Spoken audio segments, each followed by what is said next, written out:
हरे कृष्णा। राधे राधे। हम सब श्री कृष्ण चरितामृत श्रवण कर रहे हैं।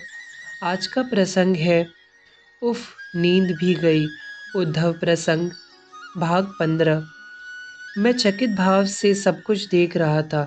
मैं किस प्रेम देश में आ गया। मैं स्तब्ध था। संध्या, गायत्री, जाप, मेरा सब कुछ छूट चुका था।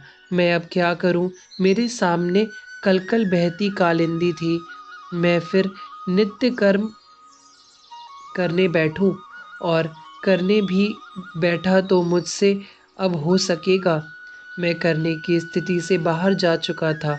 तभी मुझे दूर एक दिव्य प्रकाश सा दिखाई दिया। क्या था ये? कौन बैठे थे वहाँ? मैं जब पास में जा रहा था तो मुझे उन्हीं सबके सुबकने की विरह विलाप से त्रस्त गोपियां दिखाई दी। मध्य में जो ज्योति पुंज दिखाई दिया था वह गोपियों की प्रमुख श्री राधिका जू थी।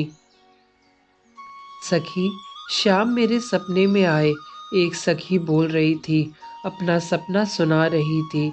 मैं तमाल के झुरमुट में छिप गया ताकि वह सब मुझे ना देख सके और मैं उनकी बातें सुन लूं।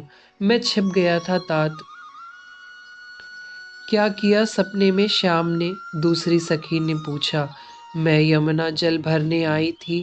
जल भर भी लिया पर सिर में ना रख सकी। इधर उधर देखा, श्याम आ जाते। यह भाव मन में जैसे ही आया, श्याम आ गए। वह सखी सबको बता रही थी।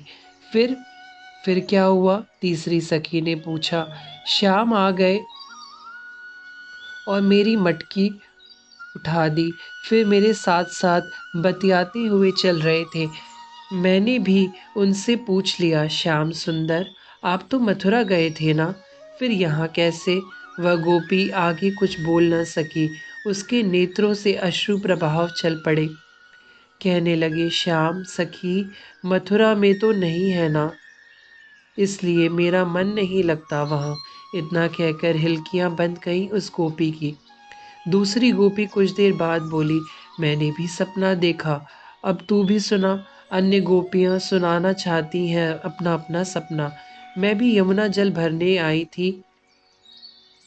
जल भर लिया और लेकर जल जब चल रही थी तभी मेरे पाँव में एक कांटा गड़ गया। ओह!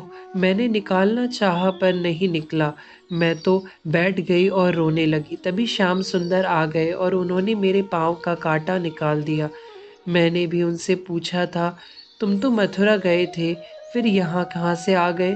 सखियों, मेरी ठोड़ी में हाथ रखकर बड़े प्रेम से सजल नेत्र करके मुझसे बोले, मथुरा में तू नहीं है न सखी, जहाँ तू है वही मैं हूँ। यह कहते हुए यह गोपी भी रोने लगी, विलाप करने लगी। मैं यह सब देख रहा था, इन गोपियों की व्यथा सुन रहा था। हे स्वामिनी जू, आपने कोई सपना नहीं देखा? ये श्री राधा ही थी। मेरा अनुमान ठीक निकला। ओहो! उनके मुखारविंद से जो तेज प्रकट हो रहा था, जिसे देखने का सामर्थ्य मुझ में भी नहीं था, वह मध्य में बैठी नीचे दृष्टि किए हुए। ओह! यही है मेरे श्री कृष्ण की प्रिया आह्लादिनी, जिसका नाम लेते हुए मेरे स्वामी मूर्छित हो जाते थे। मैंने वहीं से उन्हें प्रणाम किया। अब वह बोल रही थी। मैं सुनने का प्रयास कर रहा था। सखियों, तुम भाग्यशालिनी हो जो सपने में तो अपने प्रियतम के दर्शन लाभ को पा लेती हो, पर मैं तो वह महाभाग रूपा श्री राधा किंचित रुकी। मैं उनकी अमृतवाणी को सुन रहा था और उनके एक एक शब्द मुझे प्रेम जगत में बरबस खींच कर ले जा रहे थे। सखियों, सपने में भी प्रियतम को देख लेना यह कम सौभाग्य नहीं है, पर यह राधा अभागी है। उनकी हिलकियां शुरू हो गई थी। इस राधा को तो नींद ही श्याम सुंदर चुरा कर ले गए।